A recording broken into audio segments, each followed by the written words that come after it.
Good day to everyone, wherever you are in the world. Thank you very much for being here. My name is Viviana Herrera, and I am the officer of the Technical Secretariat of the International Observatory on Participatory Democracy. And it is my pleasure to welcome you to our webinar, Local and Regional Governments Facing the Rise of Distrust, Polarization, and Extremisms, held on this very special day for us, the International Day of Democracy. First of all, I would like to remind you that this webinar has simultaneous interpretation in English, Spanish, French, and Portuguese, and you can select the language of your preference in the Zoom controls. These are located at the bottom of your screen, and there you will see the interpretation control represented with the world icon. Please click on interpretation and you will see the interpretation options displayed. And please, if anyone needs assistance to activate interpretation, please write to us in the chat. We are very happy to assist you. And I'll give you a few moments to get ready and to activate your interpretation. Okay. And now that hopefully everyone is listening to me in the language of your preference, and for those who are joining us for the very first time, I will introduce the observatory. We are an international network open to cities, organizations, and research centers promoting participatory democracy at the local and regional level. And we work in collaboration with United Cities and local governments. And I would like to remind you that this webinar is the last in a series of 3 virtual sessions leading to our 22nd conference in Rio de Janeiro, which will take place from 6 to 8 November. And we are very much looking forward to your participation there as well. You can already register in the website where you will find all the practical information for your attendance. And also I would like to remind you that this webinar is a milestone towards the 2023 SDG Summit. We are just 2 days ahead from that. And we aim for this webinar to be a display window of municipal and regional experiences in participatory democracy to highlight the fundamental role of local and regional governments in the implementation of the 2030 Agenda. So in this sense, these are our speakers who will be sharing the municipal experiences to defend democracy amidst these challenging times. So we have José Manuel Ribeiro, the mayor of Valongo. We have Ana Maria Vargas, PhD and Research Director in the Knowledge Center at the ICLD, the Swedish International Center for Local Democracy. We have Wajdi Aydi, former Sfax Deputy Mayor, expert in local governance, and coordinator for the Association Afrique Intelligence. We also have Patrícia Marques dos Santos, from the Open Government Coordinator for the city of Sao Paulo. And we also have Nils Munthe, Policy Officer at the Swedish Association of Local Governments and Regions. And please, Adriana, now the floor is yours to start our webinar. Thank you very much, Viviana. Hello, everyone. I hope everyone is safe and everything is fine with you. Thank you again, as Viviana said, for joining us today in a new meeting of our International Observatory of Participatory Democracy community. Today, as she said, we're celebrating International Day of Democracy, and we want to remember that local and regional governments are a key pillar for democracy due to their proximity between governments and citizens and because they deal with people's daily lives. This session is facilitated by the Observatory, the United Cities and local governments, and the city of Rio de Janeiro, the city that holds the presidency of the IOPD this year and where we will have our conference next November. As part of the preparation of the Rio conference, as Viviana has said, we already have organized a webinar on municipal feminism and another one on co-creation of and localization of the SDGs. So as IOPD, we support this global debate of political actors, civil society, and the academic world to deepen and defend democracy. We must celebrate and reclaim democracy as the political system that defends people's rights, allow us to take part in the political process, and allow us to build cities and societies with principles of the common good. Democracy is not a perfect system. We all know that. But it's not a reason to lose these democratic values or the fight to improve its functioning. Our world is very diverse and the realities are different. In many countries, there is no democracy at all, In many others, they have serious deficits. Even in the so-said most consolidated democracies, we see phenomena such as the rise of extremism and authoritarian ideas. The public debate that is inherent part of a good democracy is contaminated by fake news, by multiplication of information bubbles, and in many places there is greater violence and inflammatory rhetoric. Today, we want to do our bit to see what the diagnosis of this situation is and to begin to provide solutions, or see, above all, from local and regional governments, how we can face the challenges of democracy. As has been explained, we will have a few speakers, guests, who will share with us from their context and reality and how they see the state of democracy, but also the struggles that we must face. As IOPD, we defend implementation of a complex system of participation and deliberation. We also stand for defending an agenda of rights and to promoting democratic values through education, culture, and media. We think that these are one of the keys to defend and promote a better democracy.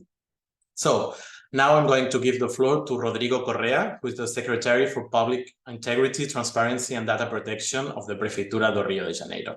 Secretario, você tiene la palabra.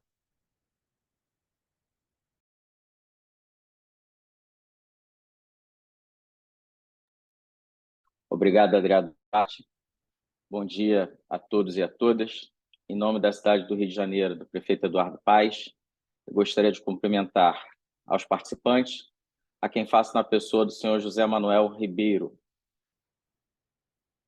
prefeito de Valongo, a quem envio minhas cordiais saudações. Aproveito também para cumprimentar as senhoras Ana Maria Vargas e Patrícia Marques dos Santos e os senhores Wajdi Aydi e Nils Munthe. Inicialmente, eu gostaria de dizer que é um imenso prazer participar desse seminário, promovido pelo Observatório Internacional da Democracia Participativa. Ao lado dos debatedores tão qualificados, por ocasião do Dia Internacional da Democracia, data estabelecida pela Assembleia Geral das Nações Unidas. A desinformação é hoje um dos maiores desafios a serem enfrentados pelas democracias contemporâneas.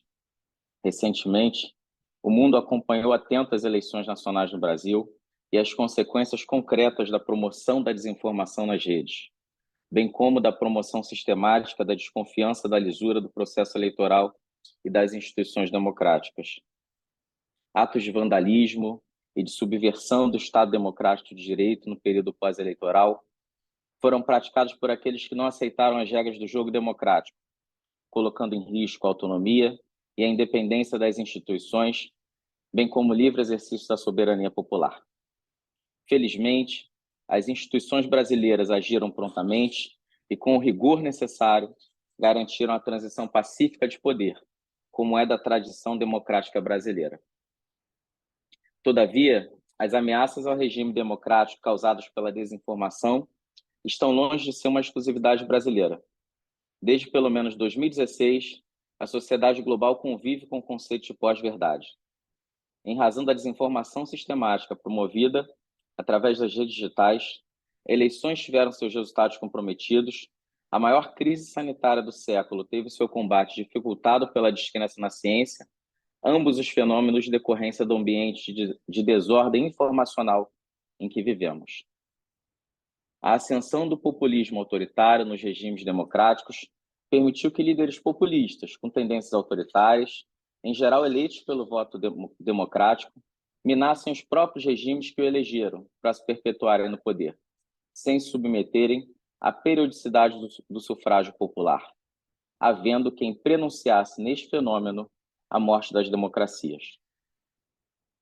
A desinformação passou a ser usada como arma política para desestabilizar sociedades e governos, colocando em risco a convivência social harmoniosa, pacífica e orientada pela tolerância e inclusão. De certo que os temas que hoje aqui serão debatidos são intrigantes e desafiadores. Sociedade civil, instituições democráticas e plataformas digitais devem estar unidas sob o compromisso de impedir que o extremismo e a desinformação comprometam o convívio democrático. Nesse ambiente de desordem informacional, compete aos governos a mais ampla promoção da transparência de seus atos, com vistas a combater o obscurantismo, sem o qual a desinformação não prospera. Deverão também os governos promoverem o fortalecimento e a garantia da liberdade de imprensa, enquanto garantidores da liberdade de informação e de expressão. Não há dúvidas que o antídoto da desinformação é a mais ampla promoção da transparência pelos governos e do pleno exercício da democracia por parte dos cidadãos. Sem a garantia do direito de informar-se adequadamente, não superaremos a crise de desinformação em que vivemos. A promoção da participação cidadã, com a garantia da efetiva participação nos processos decisórios e o fortalecimento do controle social, o fortalecimento das instituições democráticas para que possam desempenhar livremente seus papéis, a garantia de respeito aos direitos humanos e aos valores da diversidade, da tolerância e da inclusão, permitindo o diálogo das entidades governamentais com todos os setores sociais, além da ampliação e fortalecimento dos laços de cooperação com os segmentos sociais variados, inclusive internacionalmente, estão entre as medidas fundamentais para o combate à desinformação e o fortalecimento da democracia. Nesse sentido, o papel das cidades é cada vez mais decisivo nessas discussões e ações, uma vez que a maioria crescente da população global está nos centros urbanos. Cabe aos governos regionais e locais, no âmbito das respectivas competências, assegurar o exercício da cidadania plena por parte de suas populações, garantindo-lhes a participação na tomada de decisões e mecanismos de controle efetivos sobre os atos praticados pelos governantes.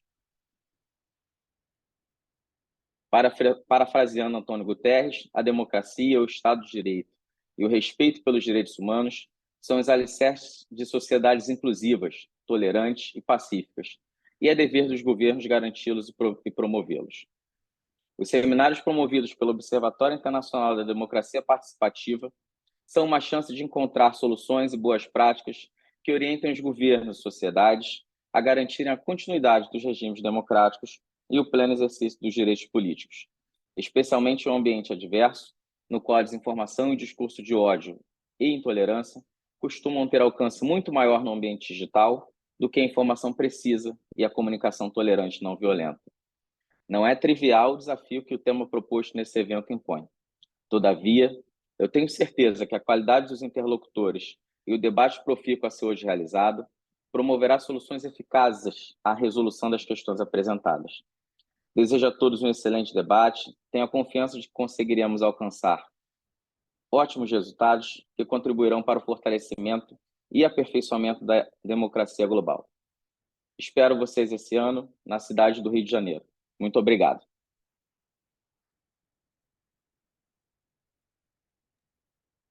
Muito obrigado, Secretario. Thank you very much. It has been, I think, very interesting and very focused, this intervention. I think Brazil has seen some very difficult situation also with democracy. So I think that cities like Rio de Janeiro, Sao Paulo that we have here that need to face these challenges of democracy. So thank you very much. So now, before going to the contributions, we will have a little exercise of consultation. So I really hope that every one of you want to join this exercise. So I really, please take your phones or your computers and be ready to participate. And I now give the floor to my colleague Viviana to follow and guide you through this consultation. Thank you very much, Adrián. And now to start our warm-up debate, I would kindly ask you to follow the link that my colleague had just shared. Please go to menti.com and use the code 68482471 to join this poll.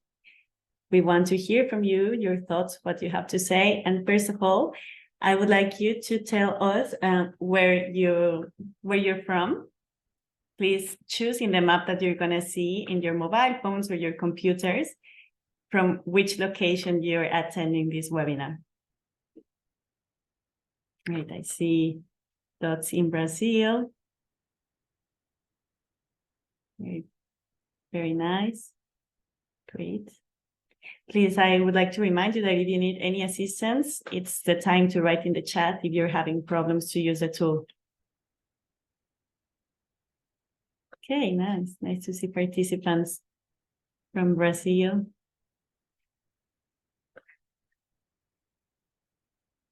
Of course, we see SALAR there as well.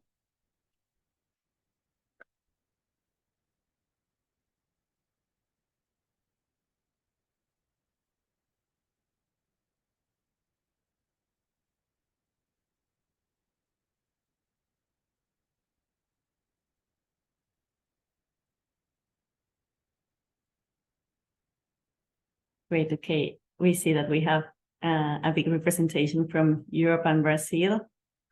So that's good to know. Some more from South America. Yeah, I see those dots appearing. Very nice, counting with the presence of all of you. Good morning to those in Latin America joining today. Okay, now we would like to know, how do you feel today about the current state of democracy and the outlook for the future? Whether you feel optimistic, you're ready to champion the significant transformation that we need, whether you feel critical, you consider that there's too much room for improvement, or you feel pessimistic and you fear that democracy might be at risk. Very nice. We see that most of us are critical, thinking that there are a lot of things to improve. But yeah, this is the reason why we are here, exchanging experiences and learning from each other's and pushing collectivity forwards. That's very nice. Okay, now I would like to hear from you. Our next question: what word comes to your mind when you think of democracy?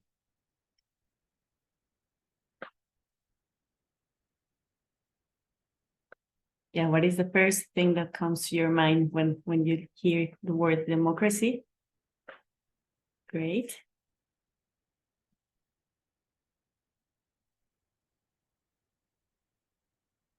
Certainly rights. That this is why we are here also, to defend our right for participating in democracy. Certainly, if we're striving for a more democratic society from our localities, it has to be an inclusive society, an equal democracy as well, that ensures that everyone is able to participate, that everyone's voices are heard, that everyone's needs are attended, that everyone has a seat in this table of participatory democracy. Freedom, of course.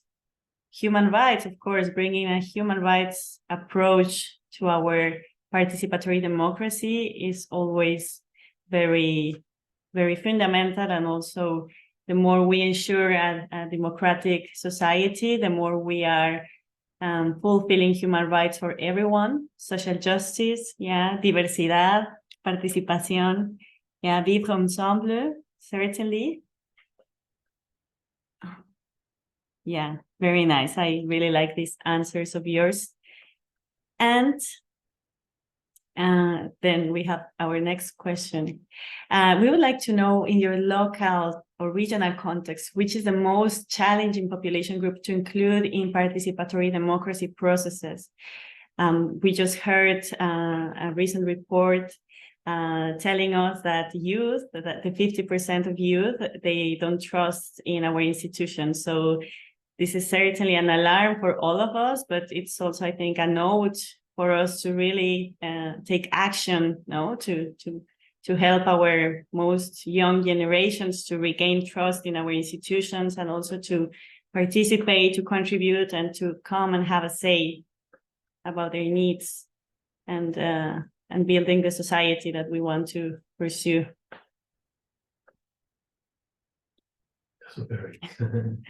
Very nice, Nils. Yeah, also, if your group is not there in the poll, please, you're also welcome, as Nils did, to put it in the chat. Certainly, we want to hear your specific perspectives from your context. Okay, we see, as I told you, that children, youth are the most difficult ones to engage. Migrants, certainly, we are also in the midst of this migratory crisis at the local level. Older people, certainly, yeah. Women and other gender identities are always a challenge.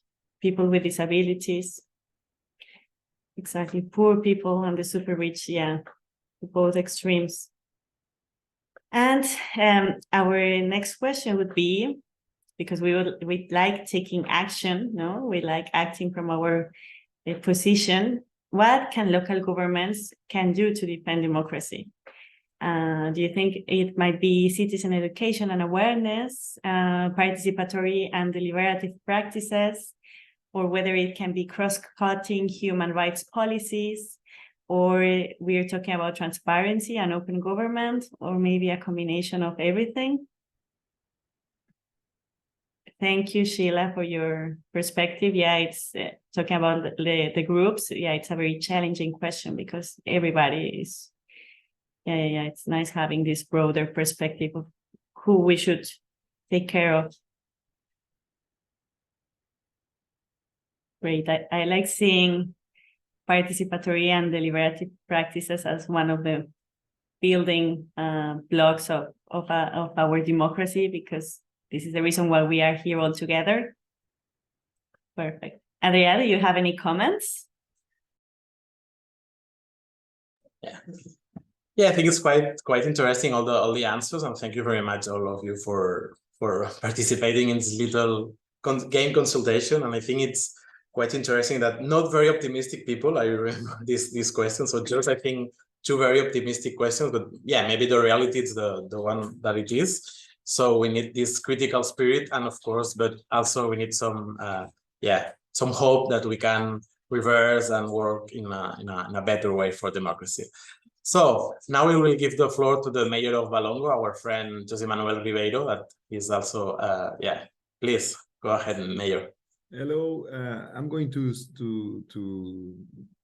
give you some words in English, but allow me to say in Portuguese, our common language, to my colleague from Rio de Janeiro. Obrigado, Rodrigo Corrêa, abraço muito forte aqui de Portugal, e vamos nos ver em novembro na conferência da OIDP, e eu sei que vai ser um imenso sucesso. E obrigado por tudo também. Well, let me start to say this. I'm just starting to understand what is a mayor. I'm only a mayor for the last 9 years, 10 months, and 25 days. It's important to say this because it's very difficult to, to be a mayor in a democracy, in a democratic country. It's you have to learn every day. It's a challenge, not only for what you do for your team, but also for yourself, because we never talk about that, but it's very important, the way it challenges us as human beings. And well, about the challenges that, and I have to say thank you to Adrià, Duarte, IOPD, and all the colleagues. I think that we are once again experiencing a crisis in our democracies. But I really don't believe it is a paradigm shift. I think it's rather a kind of infection, as was experienced in Europe during the 20s of the last century, with the populist fascist regimes that they grew following a serious economic crisis during those years. That's what I think. I think it's not a paradigm shift. I think it's an infection. We have to face it. That's the way I see it. I think there are many causes for what is happening, but in my opinion, I think we can summarize it in words as dangerous imbalances at the level of the capitalist economic superstructure. I'm not against capitalism. Let me be clear. What I think in a Marxist analysis, I think I'm also a Marxist. I think everybody's Marxist, the way that we analyze the world. When we have a capitalist system, we must be a Marxist to analyze it. It doesn't matter if we agree or not. And when we analyze it, we see that there is a very dangerous imbalance at the level of the capitalist economic superstructure. Why? Because it's taking away our humanity, our dignity. That's one problem we don't talk. It's more important than we think. And at the same time, the other question, at the same time and in parallel, we have a problem of exaggeration of identity wars that generate constant cultural conflicts, which fuel a very dangerous societal polarization. Because it's at the same time, we are taking away human dignity, you know, the capitalist system, at the same time, identity wars all the time. And so it's a very dangerous mix. Well, the local democracy, one of the challenges was to talk about local democracy. I think local democracy is a very special democratic experience because it's an experience of speak eye to eye. It's a democracy of proximity. Because why? Because it depends, all mayors know, that depends on constant processes of dialogue and debate. And dialogue and debate are central elements for the creation of communities that respect human rights and tolerance. Without tolerance, you don't have democracy. Without respect for human rights, you don't have democracy. You can call it democracy. It's very funny to see that some dictators, they really like to say they organize elections. Organize elections doesn't mean they are democratic. Because it's democracy, it's not only the process, it's the way you respect plurality, the way you respect someone that hates you, but you can live with him or her without violence. That is democracy. And sometimes we are not educated to accept criticism. We hate criticism. We don't like to be criticized. That's what I was telling in the beginning, that it's a challenge for our human dimension. Of course, and just to finish, I think that, to be very honest, we have several experiences, incredible things that lots of mayors, women and men, are doing all over the world. But let me be very honest with you. I think there are no silver bullets to cure these infections. In my opinion, part of the cure must be found in correcting the imbalances of the capitalist system that I pointed. Stopping being savage and starting to have a concern for the dignity of human beings. If people are human beings again with dignity at the macro level, it helps us at the micro level. And also, in addition to that, it is necessary to continue fighting with all our strength and energy and financial resources for full education for all, eradicating ignorance. I don't understand. We have programs for climate action. We have programs for lots of things, and to eradicate polio, to eradicate diseases, I don't see projects with billions to eradicate ignorance. Ignorance, it's a wonderful fuel for populists, for dictators. They love ignorance. It's very good, ignorance, because, you know, people don't understand. So it's emotions. Ignorance, it's good for leaders that like emotion, you know. And and it's funny because the Greeks, all the intelligent people in Greece, in a very specific experience, we always talk about Greece, but in Greece, women didn't participate and they had slaves, but we have to see it as an experience. And they found out 2,500 years ago the problems of ignorance. So it's very funny to say that, but we should think about that. And I think that eradicating ignorance and investing in citizens capable of understanding the world, of understanding the ideas and the essential values that can transform the world, And of course, if we do that, for me, it's a big concern, the way we adapt to technology. All over our story, the story of humans, it's a story of adaptation. It's a story of incredible adaptation, cooperation. So and we have examples in history of not reacting good with technology. We have the Luddites in England. They tried to destroy machines. So now we have intelligence, artificial intelligence.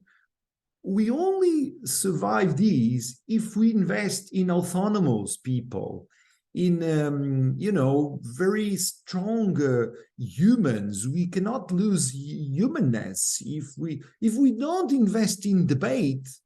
Sooner or later, we will be talking with bots. We will forget how to talk with other humans, how to talk looking eye to eye. It's so nice to talk eye to eye. And so this, I think that these are, as I told you, I don't believe in silver bullets. In my municipality, we have a lot of programs, projects. We have several participation processes. We belong to the network of kids. We have participation methods for kids, for not kids, for elder, for older. We put kids with elder people, but it's not enough if we don't act at the superstructure. If we don't get people feeling that they are humans with dignity, they will fight for that. They will vote for the first guy that says, I will give you something. And I think that's my experience. But as I started, I have only 9 years, 10 months, and 25 days. It's not enough. So I hope it's a good contribution. And I'm a very big fan of the work of Adrià Duarte and his team and the UCLG. He knows me very well, and I'm eager to see you all in Rio de Janeiro. And muito obrigado. Muito obrigado, Presidente. Thank you very much. It's always very, very important and interesting to listen to your thoughts, to your reflection, and also Valongo, it's a very pioneer city in the work of citizenship and democracy. And just to inform you that this year we have the conference in the city of Rio de Janeiro, but next year in 2024 will be the city of Valongo, so which will host the conference. Andrea, let me say, I forgot that I'm in Guimarães, so because I'm representing, I'm a member of the Committee of the Regions, and I came here because I'm representing the president. And so in 10, 15 minutes, I really have to go. So please understand my situation, but I really would like to be here. And I apologize, my colleagues, but it's life. So I have to be there. Okay. I hope you understand. Thank you. Thank you very much. We know that the mayor's agenda is always difficult. So thanks for having time for being with us. And thanks for your reflection. As you say, we need this little solution, but of course we need to think in the macro problems and the problems at the global level. So it's very important to never forget that. And very inspiring, as Bianca says, the speech. So now we're going to move to Ana Maria. I will give you the floor to Ana Maria. She's coming from the Swedish International Center for Local Democracy. So please, Ana Maria, you have the floor. Thank you, Adria, and good afternoon, good morning, everybody. Buenos días a todos. Mi nombre es Ana Maria. I'm from Colombia, but I live in Sweden, and I work for the Swedish International Center for Local Democracy. We work in 15 countries around the world, in Africa, many of them, in Eastern Europe, and in Latin America. And we work supporting local governments. So the reflections that I will bring today are based both on the work that we do with these local governments, but also on the research that we do together with them and the researchers that are part of our network. So one of the questions that we were starting was if we are facing this global regression. I think it's hard to deny that. We all have seen this global regression on democracy. And we also have the research that says that. So Varieties of Democracy report this year said that 72% of the people, the world population, live in autocracies. And it's a trend that has been happening in the last 30 years. So we are regressing in terms of democracy. What happened is that there is no free election. So we see the same party over and over, the same president in many countries where we work. There is no freedom of media. The media cannot critically assess the work of the government. The opposition is expelled. They are afraid of talking, and there are no controls and balances. So we see that at the national levels. Can we say the same about the local levels? Is that the same? Is the fact that at the national level we see that there is much more hard to say, but because there are not these such reports that look into each of the local governments. But from the research that also we have financed, I want to bring you one example of when this democracy, regress in democracy or backlash in democracy can come from the local government. And we presented yesterday a report based on Indonesia. It was about morality policies, where in a country that might be democratic at the national level, the local government uses morality policies, they call it, to discriminate against minorities. So what does it look like is that I don't allow a religious minority to build the church. And I start like doing all I can from my local government to discriminate against that minority, or to discriminate against immigrants, to discriminate against indigenous communities, but also to discriminate, for instance, against LGBTQ communities. So we have seen that also at the local level, that regression. And so that in a sense is the sad news. Why do we see these problems in terms of democracy? And we're doing 2 studies in Africa, and we see when we talk to people on the ground, they are worried. So we see a lot of instability, military coups, one after the other. And the countries that are not experiencing that yet, they are afraid. So people on the ground are afraid, and they are ready to give up democracy as long as there is stability. That means there is no war, there is not this big conflict. So yes, let's vote for the same dictator and take away our rights. And as long as we don't have that instability, we give up democracy. Yes. So do we have good stories that we can highlight? Can we do something about it? And also I want to highlight the good stories. And I want to start by the local governments themselves. So there are many local governments like you, the ones that are here present, that are doing a lot of great things. I want to highlight one case that we also been studied, and it was in Botswana, where there was a national law against sexual minorities that prohibit gays. And then the city of Gaborone was very worried about public health issues. So they really worked hard together with activists to change that and to push towards the national level, a change from the local level to actually protect a minority. The reason for doing that was a bigger goal. The goal was public health. So that was a really important case, an interesting case of how cities are also pushing back against those trends of anti-democracy. We see all the so-called sanctuary cities or rebel cities, human rights cities.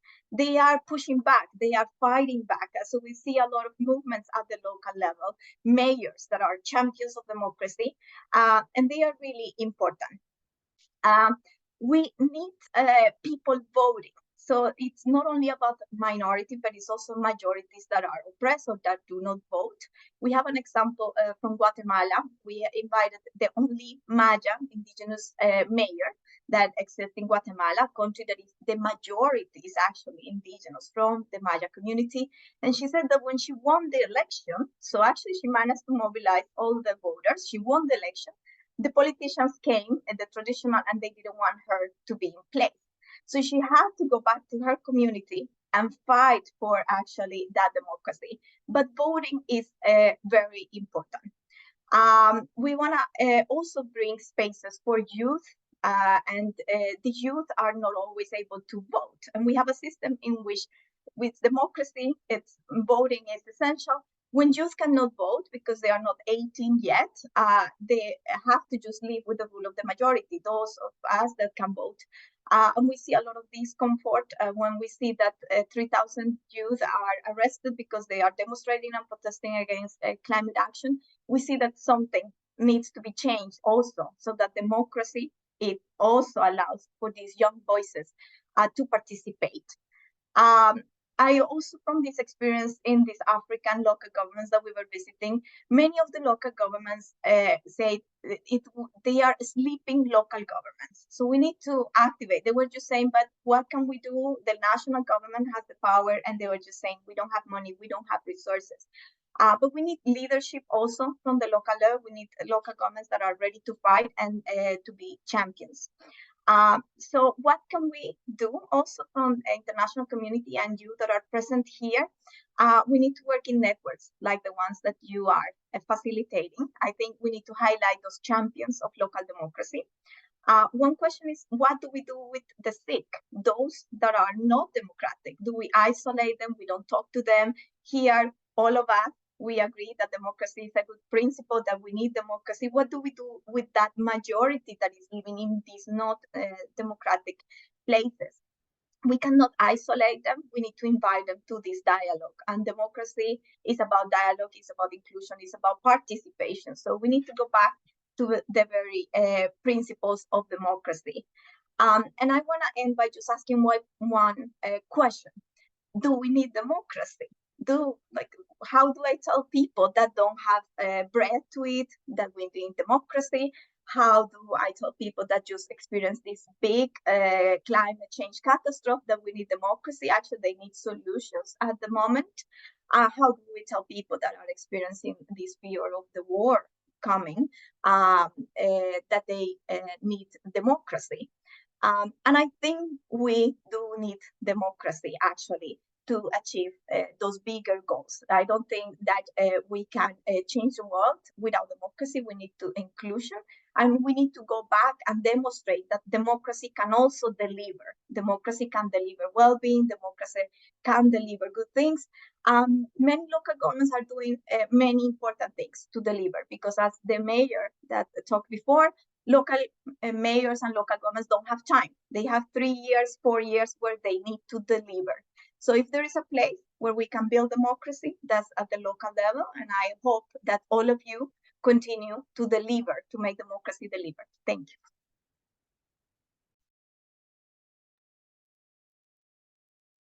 Thank you very much, Ana Maria, for this interesting also presentation. And it's true that sometimes problems are also coming from local governments, from the local level. So it's also important to take into account this situation also. So thank you very much. And also congratulations for the work you're doing from the ICLD. It's very, very interesting work. So I also invite you all to follow these interesting works and projects. So now I know the Secretario Corrêa needs to leave, so he will give us some final reflections. Secretario, por favor. Senhoras e senhores, obrigado, Adriá. Queria agradecer aqui pelas excelentes intervenções já acontecidas do senhor José Manuel Ribeiro e da senhora Ana Maria Vargas, contribuições valiosíssimas para o nosso debate. Infelizmente, não poderei permanecer em razão de outros compromissos assumidos, mas gostaria de reiterar o convite a todos os senhores para a conferência que acontecerá aqui no Rio de Janeiro, nos dias 6 e 8 de novembro desse ano. Será um prazer recebê-los para continuarmos essa discussão nesse evento tão bem promovido e organizado pelo IOPD. Obrigado, Adriá. Obrigado, secretario, un prazer. Bueno, insisto que estáis todos invitados en Río de Janeiro, os esperamos a todos en Río de Janeiro y será un placer seguir debatiendo ahí durante 3 días sobre los desafíos de la democracia y cómo las ciudades trabajan para la inclusión, para más transparencia, cuestiones de género, de ciudadanía, y será un gran evento y les esperamos a todos. Je vais passer au français maintenant. Obrigado. On va passer maintenant, on va changer aussi de contexte et de situation. On va passer à notre cher collègue Mohamed Wajdi Aydi, qui est un consulteur et facilitateur sur les questions de démocratie, de citoyenneté, de migration aussi, qui a été le l'adjoint au maire de Sfax pendant plusieurs années, était un membre très, très actif de notre réseau. Donc, c'est un plaisir de vous retrouver et à vous la parole pour nous parler aussi du contexte de la Tunisie.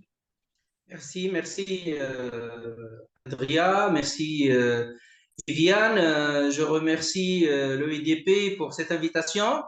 Je change la position, la place, ancien maire adjoint, je retourne à la société civile, mais c'est toujours un peu compliqué et difficile de parler de la démocratie en tant que concept plutôt occidental, mais parler de la démocratie en Afrique, spécialement en Tunisie, je le trouve un peu compliqué parce que avant 2011, il y avait le parti unique chez nous en Tunisie. Après la révolution, un soulèvement populaire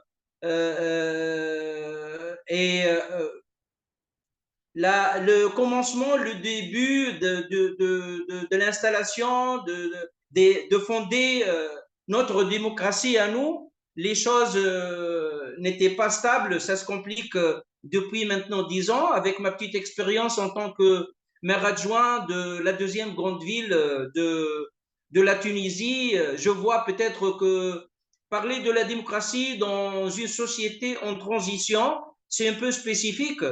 On a passé 10 ans, presque 10 ans, dans un régime compétitif où il y a les partis politiques, la société civile. On essaie de bâtir notre propre démocratie à nous, mais malheureusement, il y a toujours un recul, il y a toujours des pas en arrière, et jusqu'à nos jours, avec la dissolution du Parlement, des conseils municipaux, des conseils municipaux. Alors, je ne vais pas dire que c'est le vide, mais parler de la démocratie, donner une définition commune, ne pas parler d'autres facteurs qui peut-être rend la définition très complexe.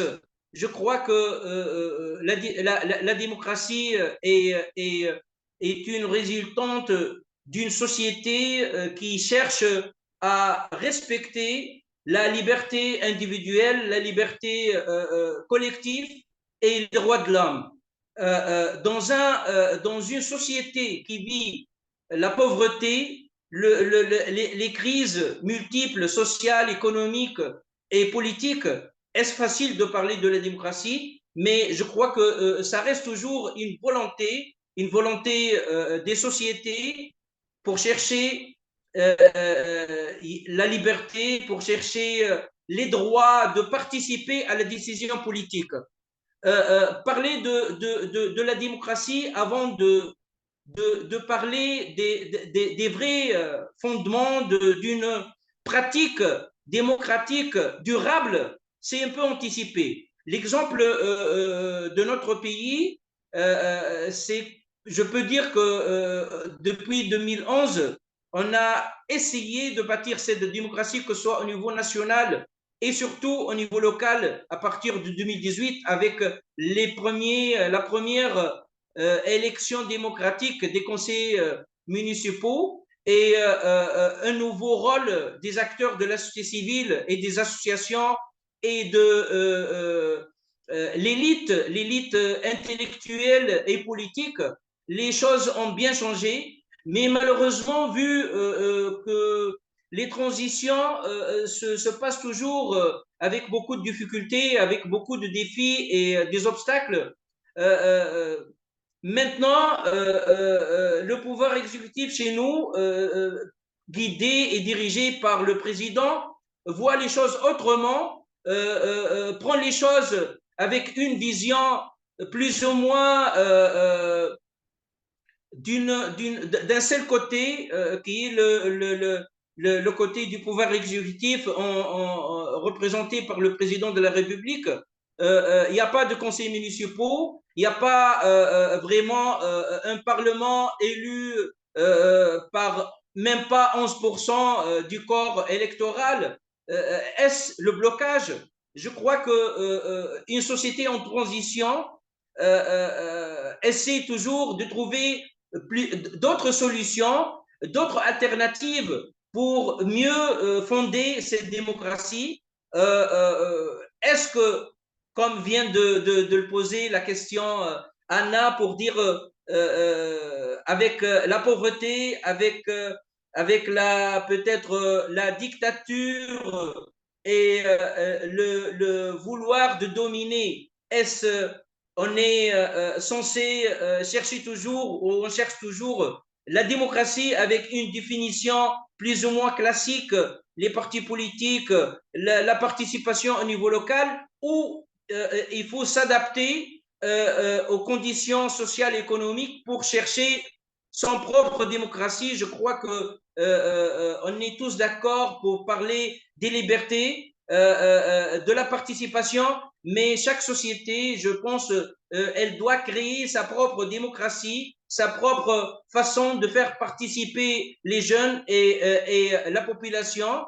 Et d'où je pense que l'élite politique et les acteurs de la société civile, surtout au niveau local, ce sont les acteurs les plus importants pour bâtir et conserver et protéger la démocratie. Et c'est ce qu'on fait ici en Tunisie. La société civile reste toujours dynamique, reste toujours protectrice des droits de l'homme et des libertés et de la démocratie, même s'il y a une déviation où la démocratie est dérobée au profit d'un parti politique ou d'une personne. On est toujours là pour repositionner peut-être notre rôle et tenir bon à notre propre démocratie, mais ça reste toujours spécifique pour chaque pays. Et pour l'Afrique en général, je crois que parler de la démocratie dans des conditions sociales, économiques et politiques instables et très compliquées, ça reste toujours un peu ambigu, mais je crois que le rôle de nos partenaires au niveau international, comme l'IDP, la CGLU ou d'autres instances qui travaillent sur la démocratie, est très nécessaire. C'est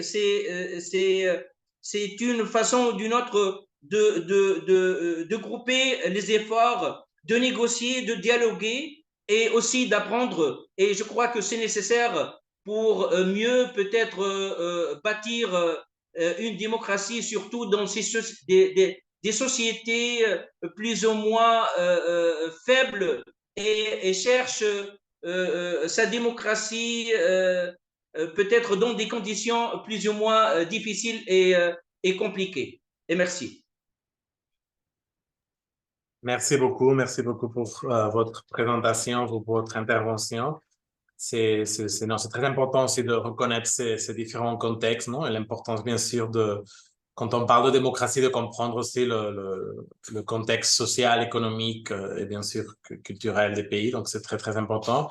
Et en tout cas, un grand encouragement pour continuer ce travail et cette lutte. C'est compliqué vraiment, mais il faut bon. En tout cas, comme vous dites, vous pouvez compter avec cette communauté internationale qui, bon, on a les ressources limitées, mais en tout cas, on a cette volonté et d'appuyer, de soutenir dans la mesure du possible de cet effort de la démocratie, non? Parce que la démocratie, c'est dans un pays, donc chaque pays a sa propre lutte pour la démocratie, mais on n'est pas seul, on est dans un monde global, il y a des relations, il y a des réseaux, et donc c'est important aussi, ces réseaux c'est un peu pour ça, non? Pour faire ce travail de s'aider, chaque pays a un moment plus dur, plus compliqué, et il faut aussi être en communauté, essayer de nous aider, de nous accompagner tous ensemble aussi.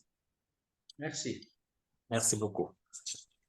Bien, creo que algunos tenían dificultades con la interpretación. Insistimos en que hay interpretación en las 4 lenguas, inglés, español, francés y portugués. Por favor, solo tienen que seleccionar, como está explicado en el chat, en la icona de interpretación, el idioma en el que quieran oír la interpretación. Muchas gracias. Bien, ahora volvemos a cambiar de contexto, volvemos a América Latina, volvemos a Brasil.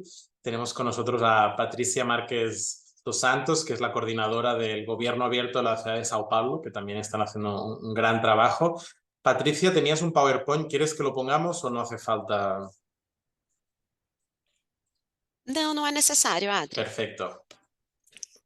Ok, gente. Bom dia a todas e todos que estão aqui. Para mim é uma honra estar aqui perante os colegas para a gente trocar experiências. Gostaria de agradecer a oportunidade desse espaço ao IDP, na figura do Adria, né?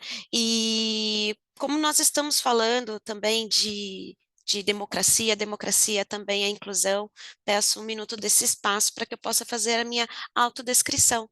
Eu sou uma mulher branca, de cabelos curtos, 43 anos de idade, utilizo uma camisa preta, batom escuro, marrom e um headset, e atrás de mim é um vaso com uma planta e um armário. Então, vamos lá, nós estamos aqui hoje reunidos para falar sobre democracia, e claro que a gente não poderia deixar de falar de um espaço que é irreversível e incontestável, que é a digitalização, que está cada vez mais acelerada no nosso mundo, dentro do nosso espaço, e que vem cada vez mais trazendo soluções tecnológicas digitais. A democracia não pode ficar fora desse espaço, né? É necessário a gente reconhecer que há benefícios e oportunidades dentro da digitalização. Concordo com o prefeito São José Manuel, que diz que o contato da proximidade, o olho a olho, nós não gostamos e não queremos conversar apenas com máquinas, mas elas trazem sim oportunidades de ampliação desse espaço democrático, né? Pensando, né, na democracia participativa e governo aberto, eu acho que são ferramentas, a democracia participativa digital e as práticas de governo aberto são ferramentas importantes para garantir esse espaço, né, pensando principalmente nessa nova era digital. Então, o ciclo virtuoso de governo aberto é a transparência. Por meio da transparência, você consegue munir os cidadãos e prepará-los para a participação, para se apropriar desse ambiente, de ajudar a construir as políticas públicas. As ações de accountability também são necessárias, as ações onde o poder público se responsabiliza e prestam conta das suas ações. Esses são fatos importantes para que realmente a gente garanta meios de democracia e meios de participação.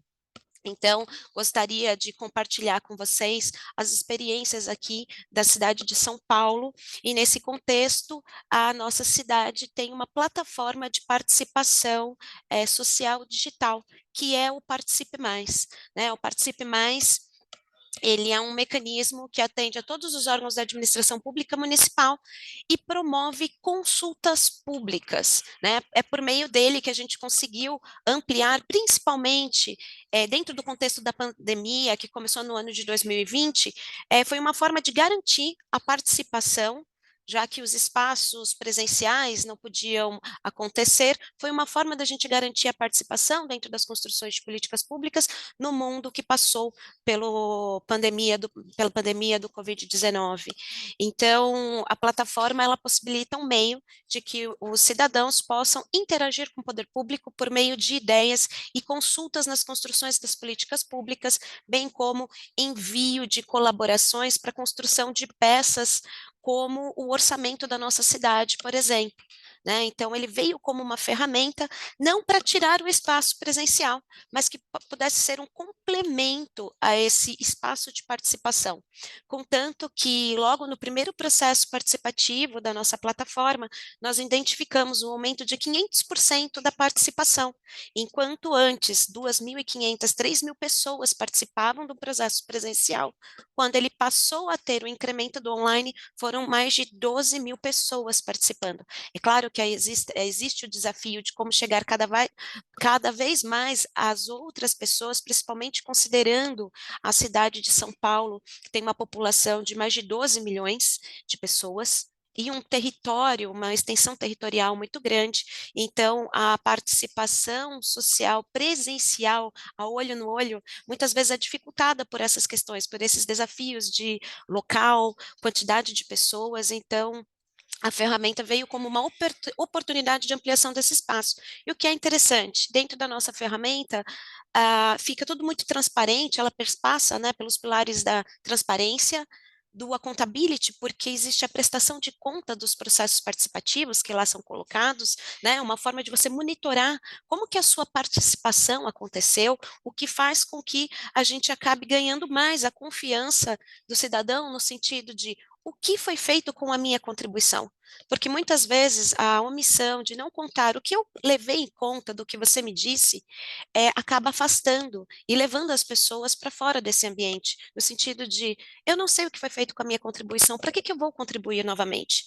Né? Então, o que o poder público está fazendo com as minhas ideias? Então, a plataforma veio nesse sentido, todos os munícipes conseguem enxergar o que os outros cidadãos estão escrevendo, o que os outros cidadãos estão apoiando, conseguem conversar entre si, um complementar a ideia do outro, né? Então, esse é um espaço muito rico de trocas e também funciona como um repositório que pode ser pesquisado em qualquer tempo, porque todas as informações ficam armazenadas. Só falando um pouquinho de números, hoje no Participe Mais nós temos mais de 84 mil cadastros, foram mais de 65 consultas públicas realizadas, 4 rodadas do Orçamento Cidadão, que é a participação social na construção da lei orçamentária anual. Fora o espaço digital, é claro que existem outras iniciativas que vêm exatamente para a garantia de que as pessoas também tenham esse acesso. Então, dentro aqui da Prefeitura de São Paulo, ainda existe polos, que chamamos de telecentros, onde é possível que o cidadão acesse serviços tecnológicos da Prefeitura, né, assim como praças com disponibilização de Wi-Fi gratuito, para que a população possa acessar plataformas por meio de uma internet gratuita, e a nossa plataforma Participe Mais também está ligado ao processo de monitoramento da Agenda 2030, com foco específico no ODS 16, né, que versa sobre a ampliação da participação da população dentro da construção das políticas públicas. Aqui na nossa cidade, pensando em espaços de participação, são mais de 59 conselhos que envolvem participação dos cidadãos. Então, são 59 conselhos, e muitos desses conselhos se desmembram em conselhos territoriais e conselhos temáticos. Então, a gente tem uma grande gama de espaços onde a participação pode ser realizada, e ainda veio o incremento de uma plataforma digital para potencializar ainda mais esse espaço. Agradeço e sigo aqui à disposição dos colegas. Muito obrigada, gente. Muito obrigado, cara Patrícia. Thank you very much for your presentation. Also, I think you're doing a very great job in the big city of São Paulo. I suppose it's very a challenge to govern a city like so big like São Paulo, like Rio or other big metropolis in the world. So thank you very much. It's been interesting, very complete. I think it's very interesting this issue of the digital. Maybe we didn't talk so much about that, and it's so important. Nowadays, the importance of the digital platforms, these roles in the deliberations, in participation process, also the roles of the social media, in the public debate. So it's very important all this topic about digital and how we combine digital participation, but also to keep some like face-to-face that is also important, meeting the people and have this deliberation process. But yeah, I think it's you touch a lot of different things that are very, very important. So now we came back to Europe. Now we're going to Sweden with our colleague Nils Munthe from the Swedish Association of Local and Regional Authorities. Nils, the floor is yours. Thank you very much, and Adria, for this opportunity to speak a bit about the Swedish experience, and thank you all to all of the former speakers.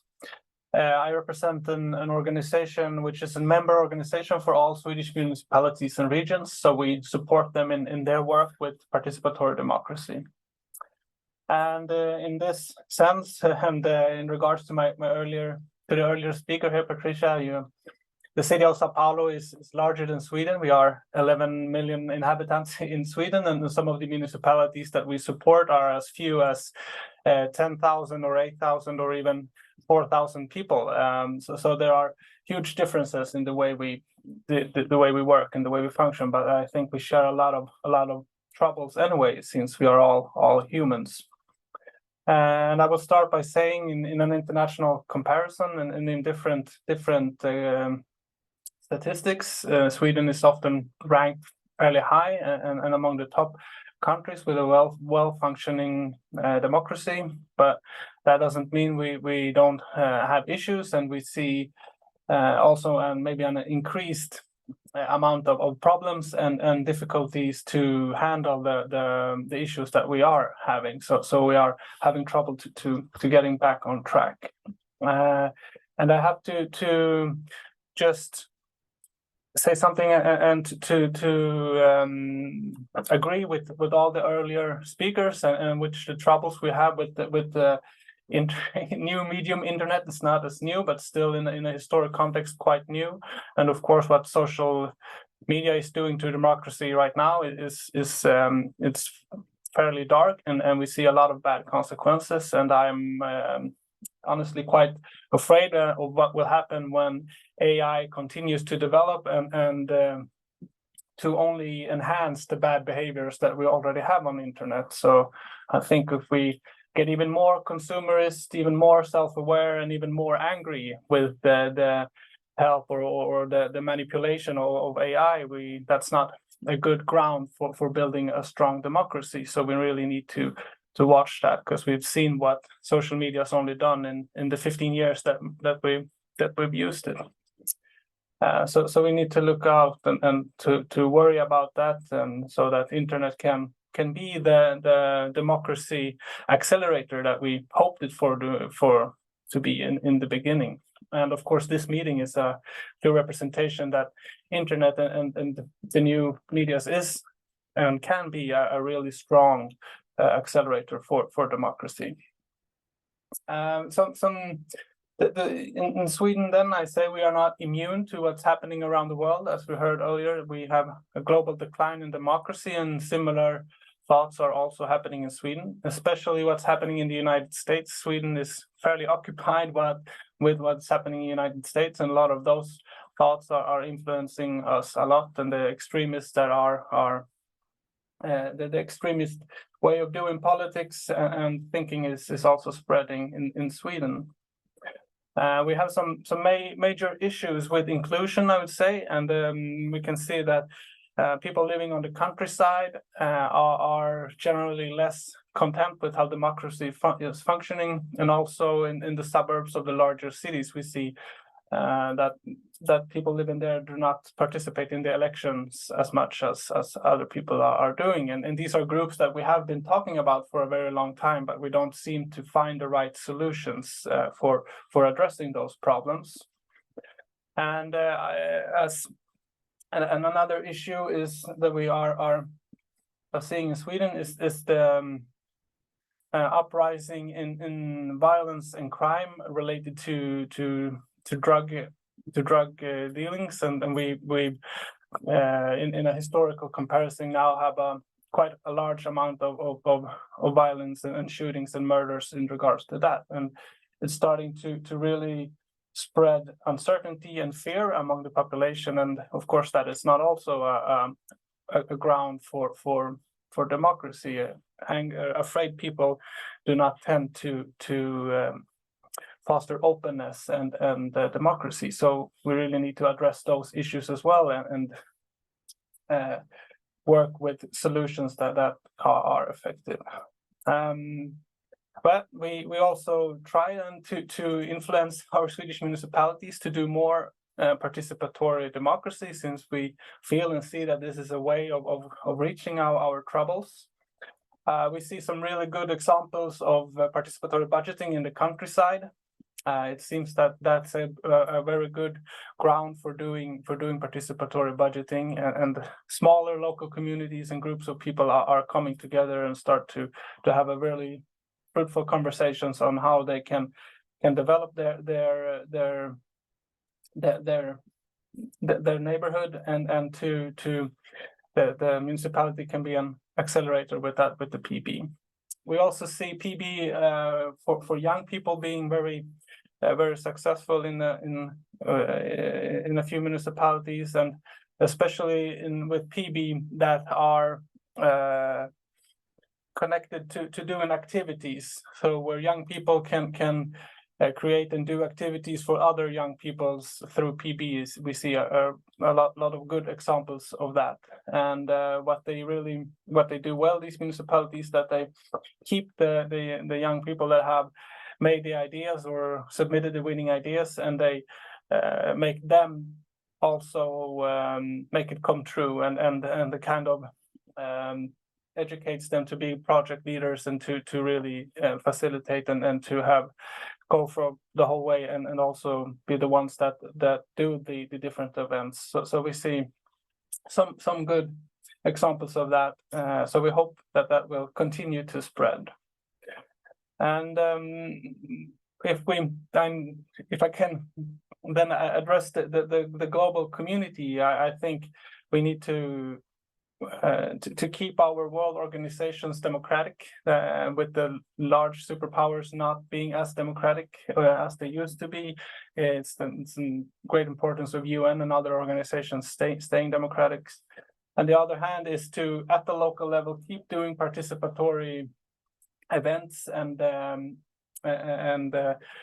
processes, so that these events and the participatory democracy will be as natural as being part of an election, so that the people or the citizens all over the world will start to demand participatory processes as well.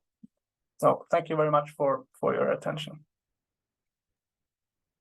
Thank you very much, Nils. And also, I think, yeah, in Sweden, at the level of the Swedish Association, you're doing a really great job also helping and disseminating these practices. And we know from the award, for example, that some Swedish cities, local governments have applied very interesting nominations, as you say, some PBs at the rural areas, but also like in more urban areas, also very interesting projects like in citizenship for kids. And I think it's really interesting, even if some challenges are very difficult to deal with. So we have finished with all the different contributions, but now before opening the floor for the rest of the participants, I will give the chance to the speakers who still are with us to maybe if they want to react a little bit about the other interventions, and they want to complete a little bit. Maybe Ana Maria, we can start with you if you want just to say a few reflections about the others' interventions. And then I will follow with the other speakers. Yeah, thank you so much, Adrian. I think that it's wonderful to hear from democracies in the global south, the one in Tunisia and from Brazil, to hear your experiences and how you are fighting for democracy at different levels with different mechanisms and with different support. And I think it's also interesting the contrast then with the global north and what Nils expressed from Sweden, also the country where I live and where I also see the challenges. So that democracy is not something we can take for granted. We can't sleep. We need to do the forum that we are having today.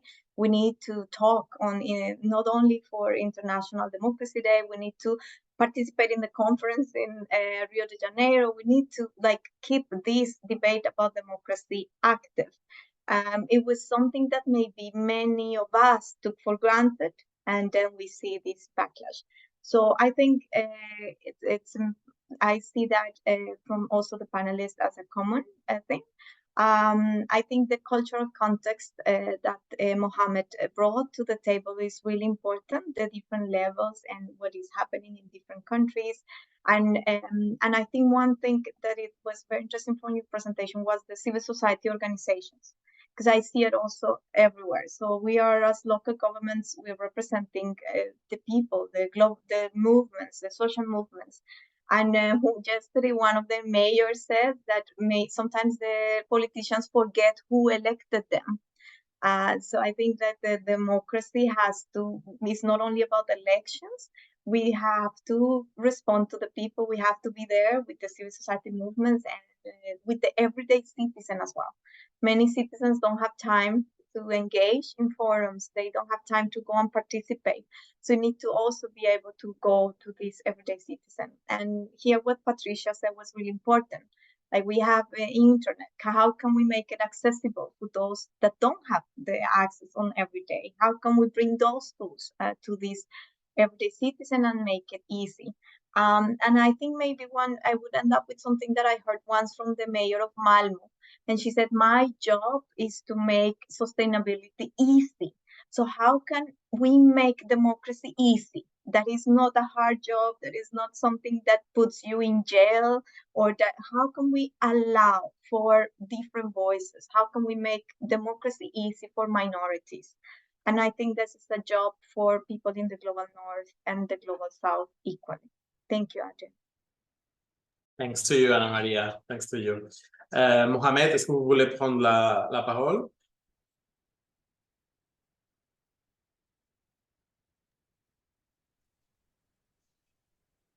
Oui, franchement, c'est très important d'échanger et de peut-être parler du concept de la démocratie en lui-même, parce que parlant de la démocratie dans des sociétés qui cherchent la stabilité et en même temps qui cherchent à dépasser des difficultés réelles des gens, la pauvreté, les changements climatiques, peut-être même le conflit des élites idéologiques qu'on vive dans des nouvelles sociétés en Afrique. Vraiment, ça se pose la question, et ça se pose d'une façon parfois un peu brutale, c'est-à-dire il y a les conflits, on voit les coups d'État, on voit l'instabilité, on voit des conflits de partout. Ce que vivait l'Amérique latine les années 60 et 70, nous vivons peut-être les mêmes circonstances en Afrique. La Tunisie vit sa démocratie depuis 2011 avec un changement total des comportements des élites, de la société, un boom, vraiment un vrai boom de société civile, mais malheureusement, ça n'a pas beaucoup duré avec le non-changement social et économique. Il y a un recul de la démocratie, mais on lutte toujours. Il y a vraiment un esprit qui règne maintenant, la sécurité en premier lieu avant la démocratie. On cherche la sécurité, la stabilité, et la démocratie, c'est pas une chose nécessaire. Lorsqu'on dit la démocratie n'est pas une chose de priorité, c'est-à-dire on va jeter de côté les libertés, les droits de l'homme, et on s'en fiche de tout cela. C'est ici, ça se pose le rôle de la société civile et des acteurs principaux de la société qui peuvent protéger cette démarche-là, cette transition-là. Parce que, à mon point de vue des choses, la démocratie, c'est pas quelque chose de concret. On vit la dictature et on va se dire que déjà on est démocrate du jour au lendemain. Il faut bâtir la démocratie, il faut la pratiquer. Je pense qu'on vous a perdu un moment la connexion. Bon, sinon on va retrouver plus tard. Yeah, I think we lost Mohamed for a second. I don't know, Patrícia, maybe if you want to react or say something, or Nils, of when you were the last to speak, but if you want to react, Patrícia, Nils.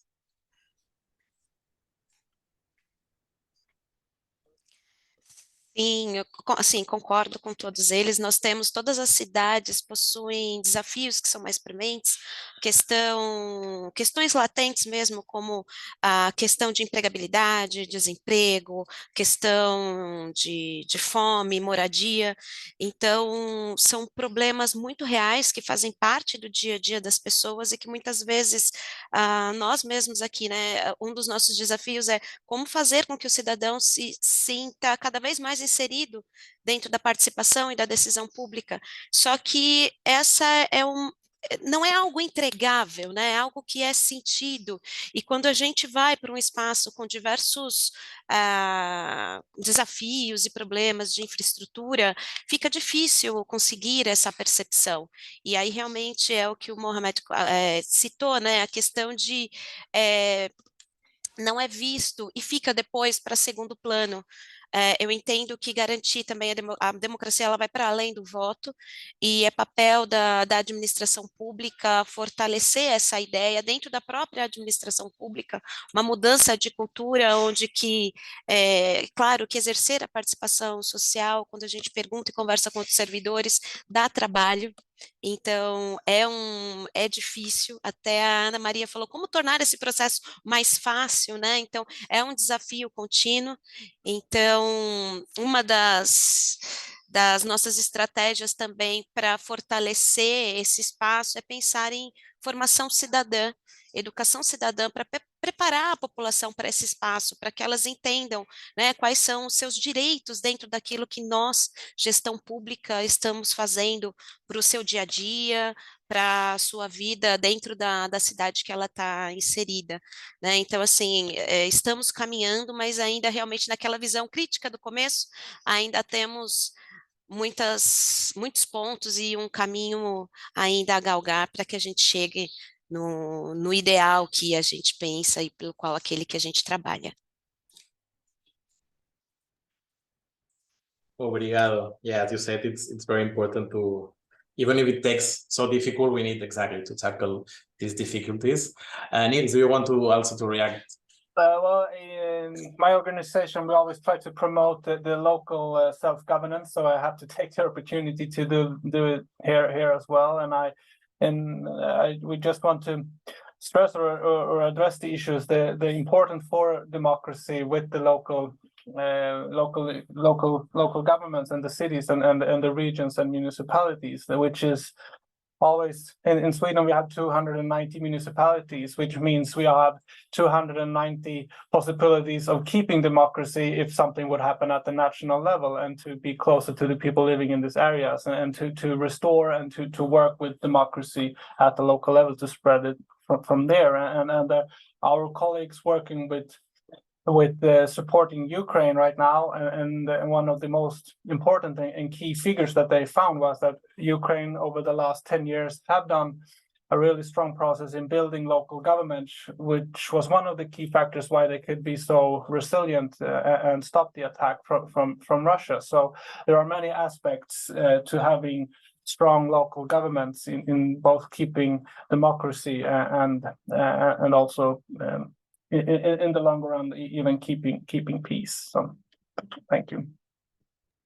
Thank you very much, Nils. Thank you very much to all of our speakers today. Okay, so now we're going to open the floor. If any one of the participants will just address a little bit some ideas, share some ideas, also some reflections from their places, or if they want to make questions, we have some of the speakers, the mayor of Valongo and also the secretary of Rio has left, but the others are here. So I don't know if someone wants to speak, please just raise your hand. You can do it on the menu or just open the camera and raise your hand, and if you can see. And you want to make some questions, Eduardo, por favor. Adelante, Eduardo.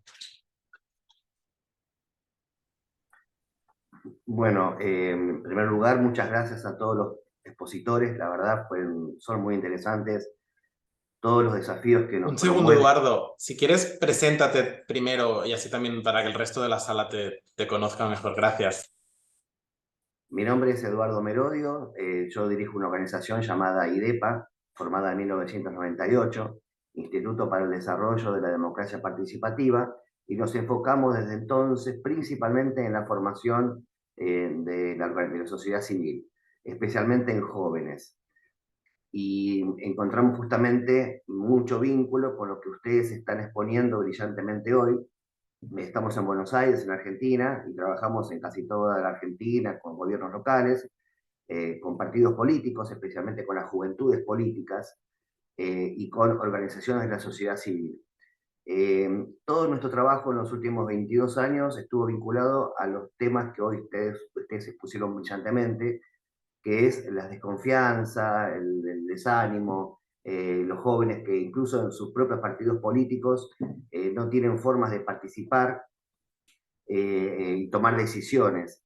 Justamente en muchos talleres que hemos realizado se plantean muchas dudas acerca de la democracia, incluso por activistas, militantes de organizaciones de base, y quería vincular a la exposición de ustedes un tema que a mí me preocupa y nos preocupa al equipo nuestro, mucho en nuestras reuniones y nuestras actividades, que es, y lo escribí en el mensaje, y lo voy a leer, ya que pude escribirlo, que un factor que desestabiliza las democracias y que nos cuesta abordar, ya sea como políticos o como trabajadores de la democracia y de la democracia participativa, porque si no nos consideran promotores de la censura, son las empresas de comunicación, especialmente las que dominan el mercado de la comunicación, porque prefieren sociedades con sentimiento de angustia, frustración, desánimo, y crean desconfianza en la democracia.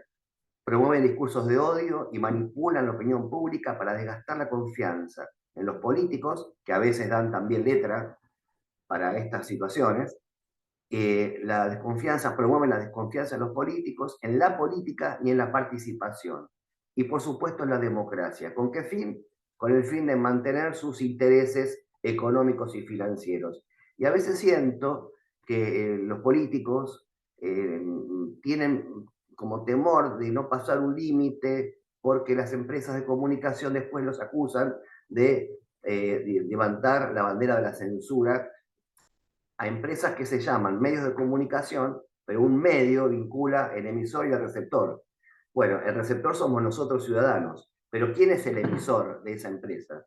Los intereses, como decía el alcalde de Valongo, los intereses de un tipo de capitalismo concentrado que deja el 2% de la población mundial con la riqueza y al 98% del resto repartiendo lo que queda.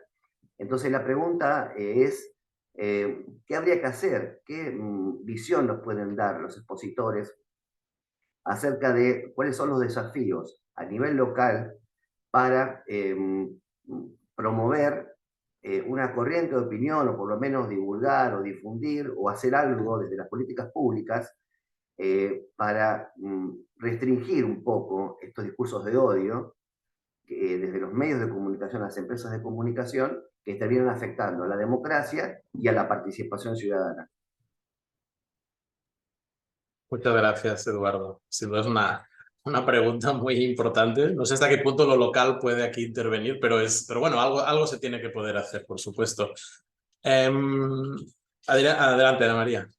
Sí, quería, I'm sorry, maybe I take it in English.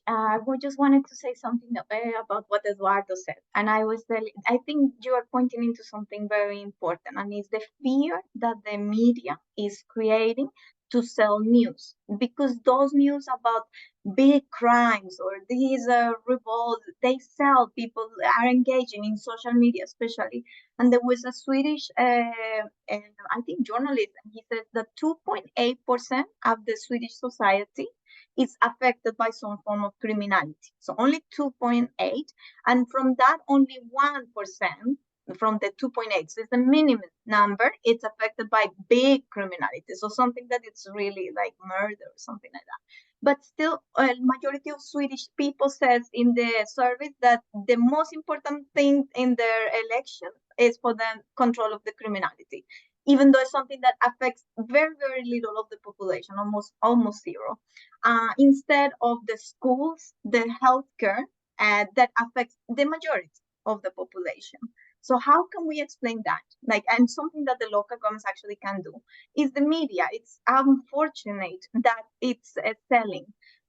So we need to talk about that, and we need to expose this, over these news that are selling. We need to sell other news. Thank you.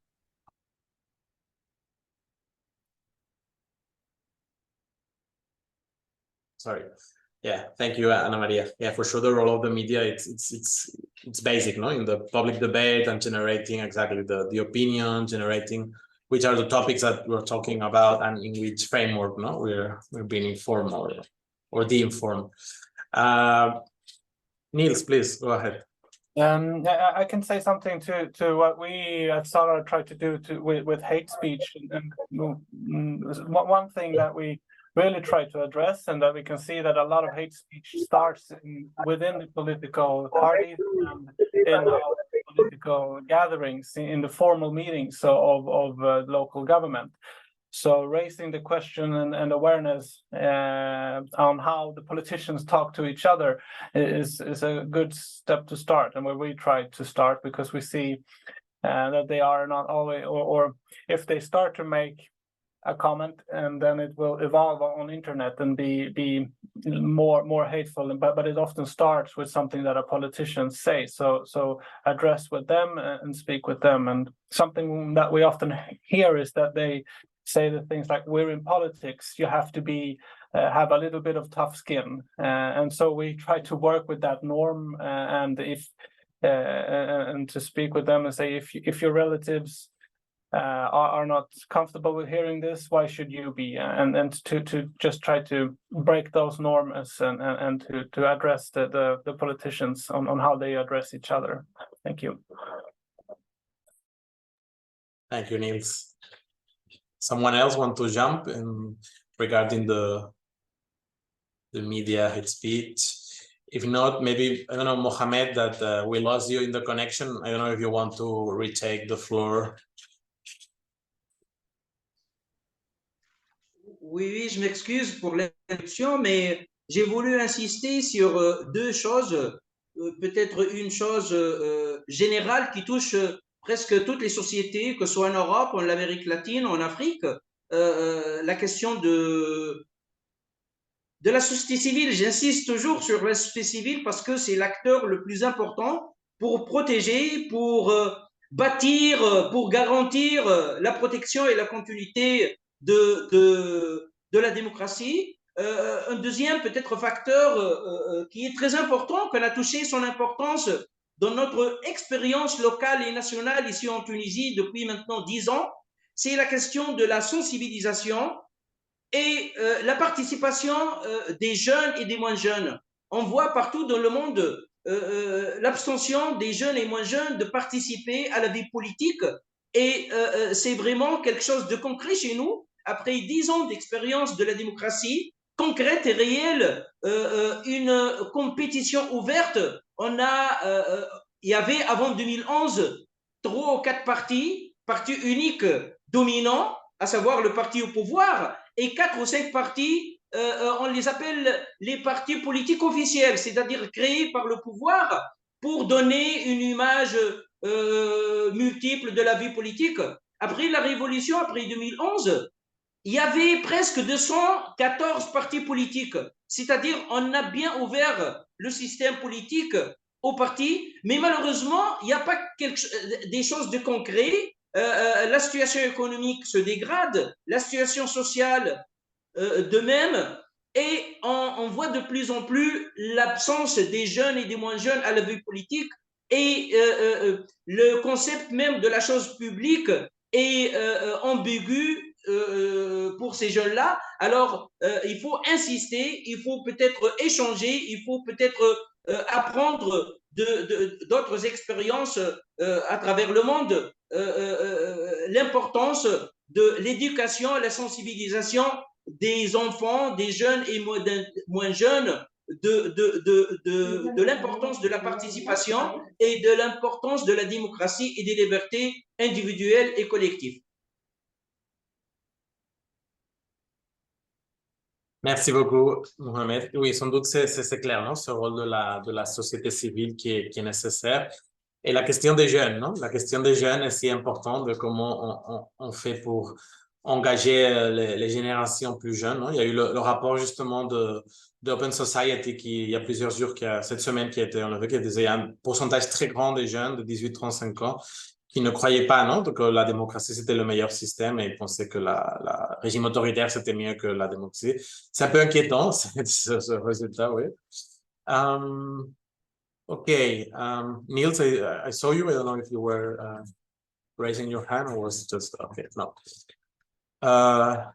Anyone else wants to share their thoughts, another idea, maybe another question for the speakers? If not, I think we have a very interesting presentation and conversation. We don't need to force the debate and the conversation. Anyway, thank you very much to all of you for these great exchanges, for your presentations, for your thoughts.